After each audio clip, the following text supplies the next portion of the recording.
Wait. What's going on here? We are on parallel Earth. My Earth. Similar to yours, but not exactly the same. Wait. Hold on a minute. I don't remember traveling to another Earth, because I brought you here myself. I traveled to your world and gave you a gift of mind-controlling headphones. That was you? Yes. I designed them to implant subliminal messages in your brain, which would make you want to watch Josie and the Pussycats. You monster! All the while, the headphones dampened your powers enough to make you vulnerable to an armor-piercing round. Whoa, wait a minute. So you're the one who shot me? I knew it wouldn't kill you. I just needed to put you out long enough to bring you back to my world. But I woke up in the same place. No, you didn't. I created an exact duplicate of your set here in my basement. All I had to do was place your body in the same spot, and you woke up thinking it was the same place. Oh my god! After that, I needed to keep you occupied, just long enough for the effects of this dimension to take their toll. The glitches. Yes. So I presented you with a movie so bad, I knew you would be ranting about it for nearly an hour. Oh, you brought Jem here! Obviously, and I brought you back here because I need your help to review a very good movie, Into the Spiderverse. You see, I have a bad habit of pointing out the obvious in a film, but you have a talent for spotting Easter eggs. So I need you to help me point them all out, because there are a lot of them in this movie. And why in the crocodile Dundee would I help you? Because you will die unless you return to your own Earth. And I'm the only one with the tech to get you back there. So the sooner we finish the review, the sooner you get to go home, and we forget any of this ever happened. Come on, I saved you a seat right next to me. Alright, fine. It's not like I have a choice. But as soon as we're done, you'll send me back, right? You have my word. Good. Let's take a look at Spiderverse. The movie opens with our old hero, Spider-Man, telling us his backstory and quickly recapping his old movies. My name is Peter Parker, and for 10 years, I've been the one and only Spider-Man. I especially like how they reference the old stuff, but also subvert expectations. Instead of Spidey kissing MJ upside down, surprise, she's upside down! And instead of Peter tackling MJ out of the way, he just punches the car backwards! And I did this. We don't really talk about this. No, we don't. Jinx, you owe me a Coke. Oh, you mean an ice cold Coca soda? Or what about a brand new Yugo? A car that stopped production in 2008. And if that's still a thing, maybe Yugoslavia still exists in this world. Wow. You know, that's why I got you, man. You're the best at noticing fine details. Flattery will get you nowhere, kidnapper. You sure do hold a grudge. Anyways, Peter says he's the one and only Spider-Man. But we all know that won't be true for long, as we meet our young protagonist of this movie, Miles Morales. Yo, Miles, you feel that earthquake last night? Oh, what you talking about? I slept like a baby last night. Notice how cool and in his element Miles is here. He seems to have it all figured out. Big man on campus, knows everybody, smart, popular. But just wait until later, and notice the contrast between this and his new school. Miles is going around slapping stickers on the way to school, but his cop dad busts him. Then he insists on giving Miles an escort to school and cracks dad jokes along the way. Phone party? Come on. Is that a coffee shop or a disco? Dad, you're old, man. Then we get a hefty dose of foreshadowing with a news report on Spider-Man saving people from seismic activity. And the news station is NNC. Get it? CNN backwards? Oh yeah! Spider-Man. I mean, this guy swings in once a day, zip zap zop in his little mask and answers to no one, right? And meanwhile, my guys are out there, lives on the line, no mask. You know, with great ability comes great accountability. That's not even how the saying goes, I Dad. do like his cereal, though. I mean, I'll give him that. Well, this certainly can't foreshadow anything. I bet he's not going to change his feelings towards Spider-Man by the end of the movie. Whoa, what's that? Oh, that's the sarcasm ding. Every time I say something ironic, it appears. But why? Because a lot of people on my Earth take everything literally. Oh, okay, I get it now, yeah. Then Miles arrives at the Brooklyn Visions Academy and begins his first day of classes. And there's even a little foreshadowing on the building itself, with art that resembles the glitching effect that shows up later in the movie. Wow, you are killing it today! Call me Jack the Ripper, because I kill it every day. You know you're not wearing a real tie. Don't kill the moment. And now we see Miles is stumbling to find his footing in this new world he entered. Oh my gosh, this is embarrassing. We wore the same jacket? Hey, Yeah? your shoe's untied. Yeah, I'm aware. It's a choice. He's having trouble making friends, and also feels a little overwhelmed by his new high-level classes. Metric pressure. Your conclusion stressed.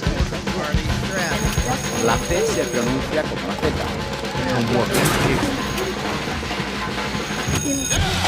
And in case you're wondering, yes, this will be a recurring theme in the movie. Oh boy is it recurring. Big time. Then we get another Easter egg with foreshadowing for HIJINKS, as well as the doctor who runs the place. And notice how her name actually isn't visible on the screen until Miles is in front of it to block part of it. Wow, that's really good. And we get an Easter egg of Chance the Rapper, but he wears a 4 instead of 3 in this universe, which might suggest he has an extra kid.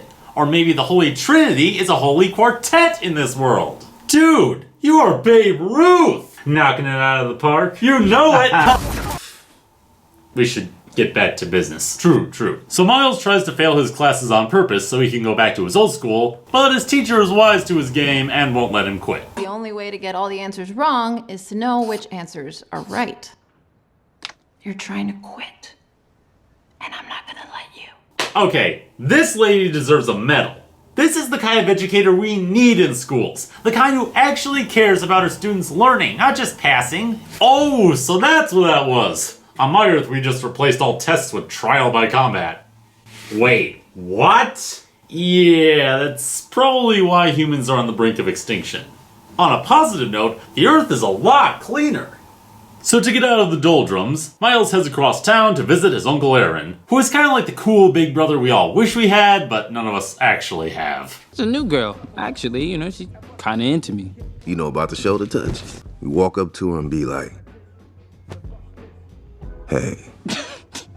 I don't know, guys. If someone touched my shoulder and said, hey, in a deep voice, I'd be pretty freaked out by that. Hey. Hey! They head down to an abandoned subway station to draw some graffiti, where there happens to be a spider waiting for them. Ugh, the worst kind of spider. The kind that crawls under your clothes without you noticing.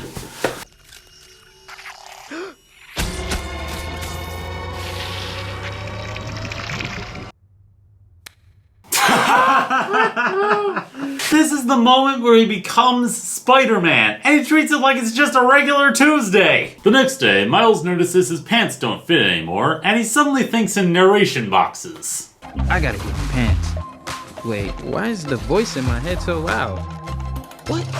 And this seems like as good a time as any to tip my hat at the animators for making this look so much like a comic book. It's true. The animation is actually hand-drawn over CGI to make it look more like a comic book. It even has hatching lines and Ben-Day dots. And it also has intentional imperfections, like the bleed you see in a lot of the backgrounds. That was meant to symbolize the classic comic books of yesteryear, which were produced with low-quality printers and often had colors that didn't stay within their bounds.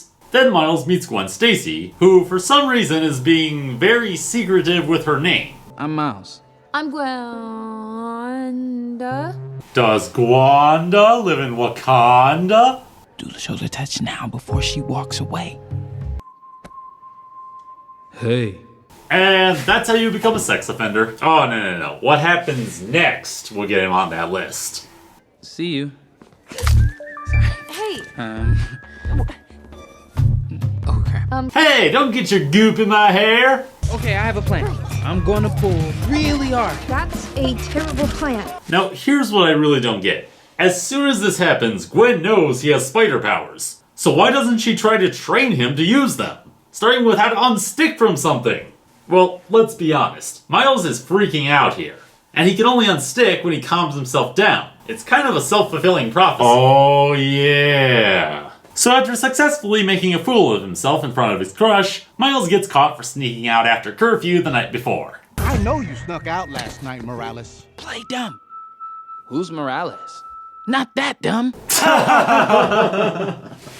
Oh, my mistake. We were going for season 1, Patrick, not season 11, Patrick. Seriously, what has happened to that show? I don't know anymore. This leads to a hilarious sequence of Miles stumbling with his new powers, and ends up with him back in his dorm reading Spider-Man issue number 1. Why is this happening? Please stop sticking. Please keep Wait. How could there be two Spider-Men? There can't be two Spider-Men. Can there? And if you notice, they changed his name in the comic from Peter Parker to Billy Parker. Because, you know, Spidey doesn't need his enemies to know who he really is. Later that night, Miles returns to the same subway station and notices there's something weird about that spider that bit him. It's a normal spider. It's boring how normal this spider is. Then, by pure accident, he gets roped into a fight with Peter Parker and Green Goblin. And Prowler. And also Kingpin. Hey, you brought everybody! I hope you brought gift bags for all the party guests. Oh, I would love some Fun Dip right now. Oh, you call it Fun Dip? In my universe, it's called Smile Dip. Dude, now I really want some. Dub dub dooby doo dooby doo. Watch out. Here comes the Spider-Man. Okay, when Kingpin starts humming the Spider-Man theme song, you know the writers are going above and beyond. Then Kingpin fires up a big contraption thing that rips holes in the fabric of space-time. Peter tries to shut it down, but Gobby stuffs him into the beam, which causes some other genetic matches similar to him to get sucked through the portal. But apparently Kingpin forgot to check his math because the machine explodes.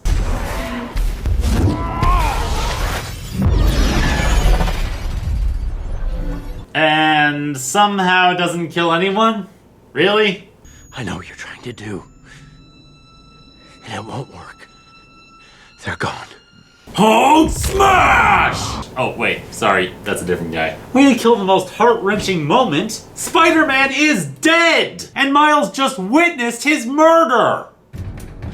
Kill that guy. Prowler tries to kill Miles, but he narrowly escapes by the skin of his webs. After that, the city receives the heartbreaking news that their protector is dead. So all of New York gathers for a funeral service, and Miles buys a suit to honor his memory. I'm going to miss him. Oh, why? Why would you do that? Too soon! Miles realizes that it's his duty to become the new Spider-Man and stop Kingpin. There's just one small problem. He insists on not tying his shoes. And then we get another number 42, in addition to the lottery ball that got Miles into Visions, and the number on the spider he got his powers from. So he goes to pay respects at Peter's grave, and apologizes to him that he can't stop Kingpin. I'm sorry, Mr. Parker. That thing you gave me, that key, I think I really messed it up. But then a shadowy figure approaches and... Hey, kid. Miles realizes he's not all alone. My name is Peter B. Parker. I was bitten by a radioactive spider, and for the last 22 years, I thought I was the one and only Spider-Man. Miles meets this other version of Peter from another universe. But this one's less shiny and cool and more like... Macaulay Culkin. In his prime, he was the bee's knees. No, not so much. That's actually a really good analogy for this. The Peter Parker from this world enjoys his life because he's still relatively new at this, and he hasn't faced a lot of hardships yet. But Peter B. Parker has been at this a lot longer. His aunt died, his wife left him, he lost all his savings at a spider-themed restaurant, and I'm pretty sure the B stands for broken. But I handled it like a champion. When you cry in the shower, and you don't even take your clothes off, that's when you've lost all hope. Then one day, while he's eating his 5th pizza, the sad man gets sucked up into a portal and lands in Miles' universe. And by the way, Real Coca-Cola, Red X, Golfer Stephen Curry, Redman Group, Planet Inglewood, Google is Backrub, Snapchat is Peekaboo, Shaun of the Dead got a sequel, Bridesmaids is Baby Showers, the Red Sox are owned by New York, Kiki Boots and Cats are one musical called Kitten Wheels. Okay, we get it! Slide the brakes! Isn't it pump the brakes? What? No, you slide the lever to the right. Something tells me cars work differently where you're from. Probably. So before Miles can ask him any questions, the police show up, misread the situation, and try to arrest Miles. Put him up, son! This of course leads to... HIJINKS! Adios?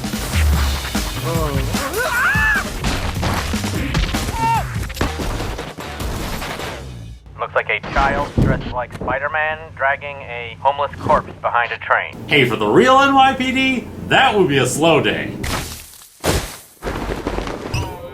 Frosty the Blowman, how he's alive, I just don't know. Hey, maybe you guys can go around? All right. Thanks, New York. And that's how you simulate brain splatter in a PG movie. Ta-da! I usually use a sound effect for that. Oh, that would have been better, yeah. And by the way, hi Stan! Then Miles asks Peter B to teach him, but this Peter's kind of a douche about it. Trust me, kid, this will all make you a better Spider-Man. I don't think my atoms are real jazzed about being in the wrong dimension. So not only do they need to stop Kingpin's machine, but they also need to send Peter back to his home dimension, otherwise he will die. So Peter begrudgingly agrees to train Miles.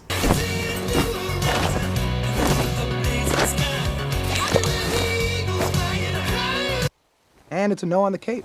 I think it's cool. Take that off, it's disrespectful. Spider-Man doesn't wear a cape. Do you remember Spider-Man Unlimited? No capes! Peter takes Miles to Alchemex so they can get an override key for Kingpin's machine. Then Miles learns he can turn invisible! Well, that's convenient. Too bad we get no explanation on how his clothes turn invisible with him. I really would like an answer to that. But then trouble arises when the head scientist comes back. What did you say your name was? Dr. Olivia Octavius. Surprise, mother. Peter fights Doc Ock while Miles makes a getaway with the computer. Then they both escape into the cafeteria, where for some reason they take bagels really seriously. What kind of sick science lab is this? Who brings laser guns to the lunchroom? Where do you think you're going? He took a bagel! All right, time to swing, just like I taught you. Oh, you know what's funny? The fact that they want to kill these guys over a bagel? No, the fact that Miles just killed a guy with a bagel! You monster! You knew Ted was gluten-free! He could have been a serial killer, but no. He chose a different breakfast food. Miles Morales, the Bagel Slayer. Luckily, they all have stormtrooper aim and can't even shoot stationary targets! Alright, you ready? Of course I'm not ready! So Miles gets some on-the-job training where he's almost killed by gluten-free for wannabes. We will avenge Ted's death! Then, just as he's getting the hang of it, Peter glitches out again and Doc Ock comes back. Then we get reintroduced to an old friend.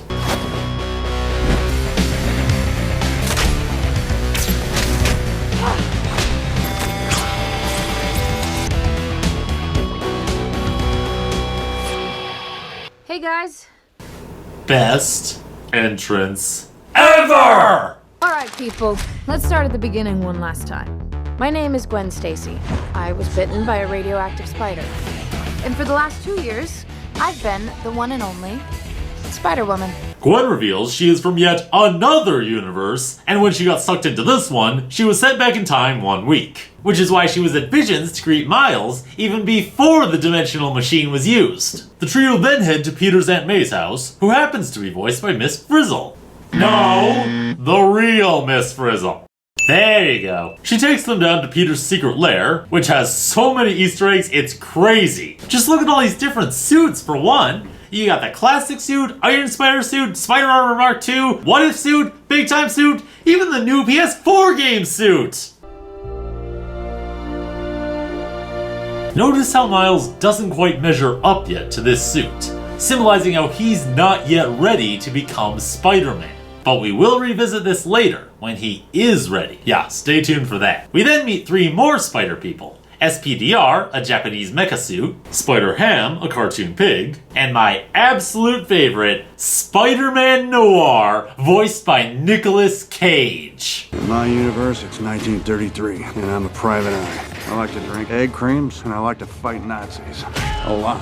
Yeah, boy! Okay, little fella, Kingpin's gonna send a lot of mugs after you, and I'm talking hard boys. Real biscuit boxers. Can you fight them all off at once? This may just be my favorite Nick Cage role ever. I mean, he's really good. So the Spider Gang determine they need to use Kingpin's machine to return home, and one of them has to stay behind to destroy the machine. But of course, only Miles can do it, because if anyone else stays in this universe for too long, they will die an extremely painful death. The trouble is, Miles is still very new at this, and doesn't believe in his own abilities. So when he gets knocked down, he can't make himself get back up. So he runs off with his self-doubt and writes a letter to his uncle looking for guidance. But then Prowler shows up at the apartment, and Miles discovers a horrible secret. Kids out there. I'll find them. You know me, sir. I don't ever quit. Well, how about that?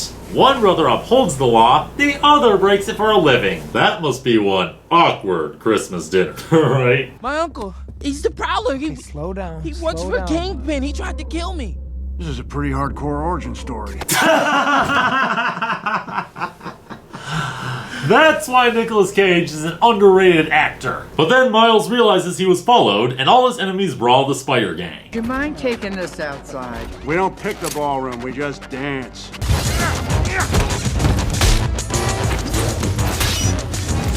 Prowler chases Miles to the roof, and he's about to kill him until he realizes it's Miles. Prowler, what are you waiting for? Finish it. Aaron realizes he's made a huge mistake and spares Miles' life. But no good deed goes unpunished. I wanted you to look up to me. I let you down, man. I let you down. You're the best of all of us, Mom. You're on your way. Unfortunately, Miles is in the wrong place at the wrong time, and his dad thinks he murdered Aaron. Hands up! Put your arms up now! Hey! Hey! I want an APB on a new Spider-Man. Then Miles heads back to his dorm and starts wrecking everything. You're tearing me apart, Kingpin! By the way, is Deathwater a reference to Deadpool? Ooh, nice touch. So the gang prepares to go shut down the collider, but Miles clearly isn't ready for combat. Then Venom strike me right now. Or turn invisible on command so you can get past me. So instead, Peter B says he's going to stay behind and shut down the collider, even though he knows he will die if he stays. When will I know I'm ready? You won't. It's a leap of faith. That's all it is, Miles. A leap of faith. After they leave, Miles' dad comes to visit him and tell him about Aaron's death. Look, sometimes people drift apart, Miles. And I don't want that to happen to us, okay? I see this spark in you. It's amazing. It's why I push you, but it's yours. Whatever you choose to do with it, you'll be great. Then Miles realizes the truth. Everyone else has great expectations for him because they believe in him. But Miles never wanted to be an adult because then he'd have to accept adult responsibilities. That's why he was hesitant to go to this new school and even tried to flunk out, because he didn't want to leave his childhood behind for the boring adult world. But now Miles realizes he's had his time to be a Spider Boy. And right now, the world needs him to be a Spider-Man. And the moment he accepts that, the moment he faces the truth, the moment he believes he can handle adult life,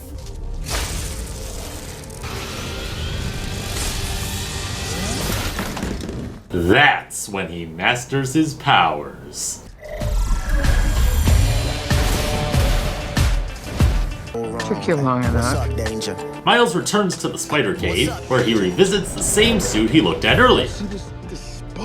And this time, the mask lines up with his face, signifying that he's now ready to accept the great responsibility that comes with his great power. As Stan told him earlier, it always fits, eventually. Then he spray paints the suit to make it his own, and takes a literal leap of faith off a skyscraper. A leap of faith.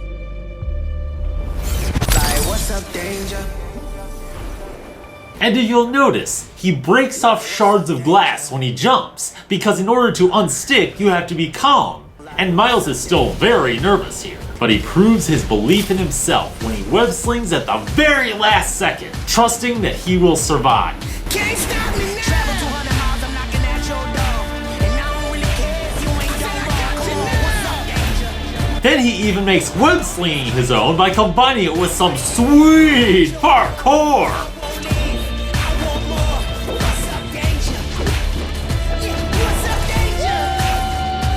Even more symbolism! Remember earlier when he fell off that building? Now he swings upward in the same fashion. And when he leaps off the Freedom Tower, the camera's upside down. Because Miles isn't falling, he's rising. He even attempts the same jump he failed before. And this time he makes it with ease. Well, yeah, because he tied his shoes this time. Indeed, because before he was just a slacker kid from Brooklyn who didn't really care about his future and had a laissez-faire attitude about everything. But now he believes he's capable of so much more, and after witnessing his uncle's death, he finally has a reason to try harder. So he literally laces up his shoes and gets down to work. And by the end of it, he finally understands Great Expectations. So great, he earns his comic book cover.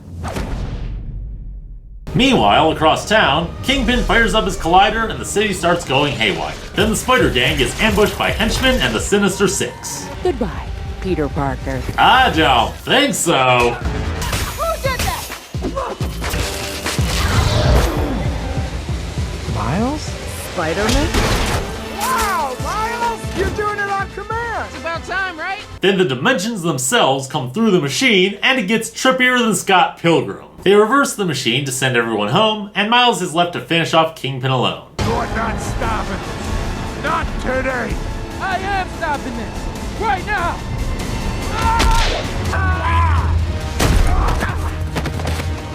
You took my family.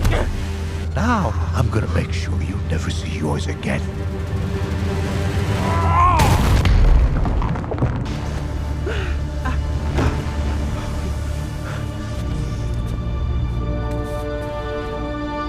I'll always have my family. Now, as much as this is a powerful and moving scene, why doesn't Kingpin just hit him again?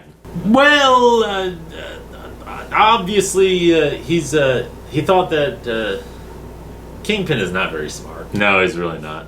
Seriously, we've already seen him kill one Spider-Man the same way. If he really wanted Miles dead, there is no way he would have survived. Then Miles defeats Kingpin with the move his uncle taught him. You ever hear the shoulder touch? What? Hey. Hey, Kingpin! Push the green button for me! The machine is shut down, the city is safe, and Kingpin gets arrested. Afterwards, Miles makes peace with his father, who somehow can't connect the dots here. But I don't approve of your methods, but we're just gonna have to agree to disagree. Thank you for your bravery tonight. I love you. Wait, what? Some police detective you are! It's so obvious! I know! I'm Dr. Obvious! I think you know the rest. I finished my essay. I saved a bunch of people. Slapped a sticker where my dad's never gonna find it. I never thought I'd be able to do any of this stuff. But I can. Anyone can wear the mask. You could wear the mask. If you didn't know that before, I hope you do now. 'Cause I'm Spider-Man. I'm not the only one. Not by a long shot. And thus ends the tale of the greatest Spider-Man movie ever. Or does it? Let's start at the beginning, one last time. Earth 67. I'm Spider-Man. Who the heck are you? I just told you that. Listen, I'm from the future. How dare you point at me? You were pointing first. Rude to point. You're being very rude. Which one pointed first? Spider-Man pointed first, obviously. You haven't seen You're pointing accusing until I me get of through with pointing you, and then while you'll you're... know.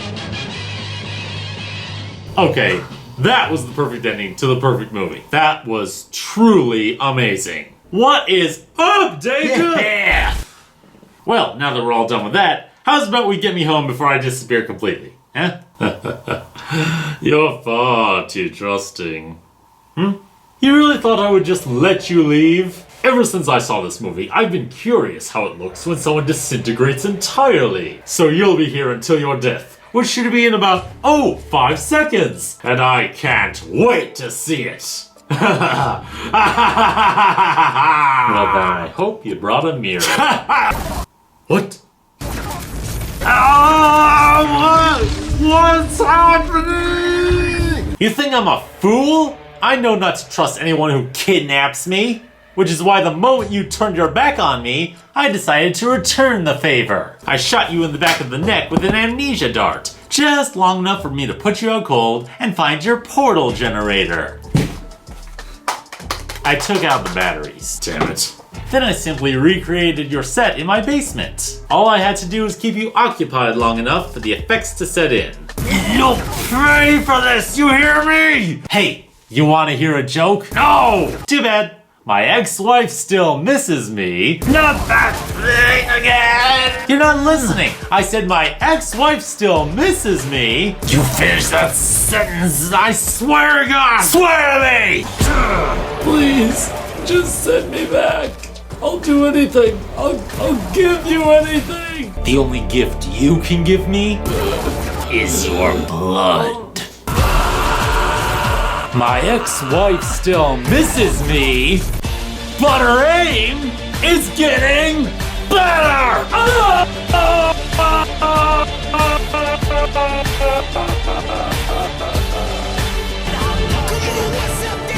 Thanks for the goober. I'm sure it'll come in real handy.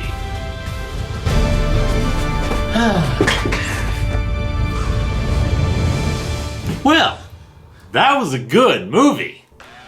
This is without a doubt the best Spider-Man movie I've seen in 14 years. You had a bit of a dry spell there, guys, but now it's finally time. Sony is back, baby! Everything about this film is incredible. The art style, the characters, the voice actors, the story, the emotional weight given to everything, and a multitude of Easter eggs that make repeat viewings just as enjoyable as the first. So do I recommend this movie? Yes. 1,000 times yes! If you're a Spider-Man fan, go see this. If you're not a Spider-Man fan, then still go see it. Even if you've never heard of Spider-Man before in your life, I'm not sure what rock you're living under, but crawl out from under it and go see it. Amazing doesn't begin to describe this movie. I went into this expecting a fun Spider-Man movie, but what I got was so much more! What I got was a visually stunning, flawlessly crafted masterpiece! This movie definitely deserves its Oscar win. It's just breathtaking. You see this, guys? This is art. Someone put serious time and attention into making this. It's not just a quick cash grab like most comic book movies these days. No. This is something people are going to remember. This will leave an impact on people for years to come. I want to watch it again and again and again. I want to show my kids and grandkids, great-grandkids. It's just too much awesome for words. This is one movie you don't want to pass by. Trust me, it's definitely worth checking out. I'm the Invisible Man, and when there's a movie so good it breaks the laws of space and time, I've got it covered.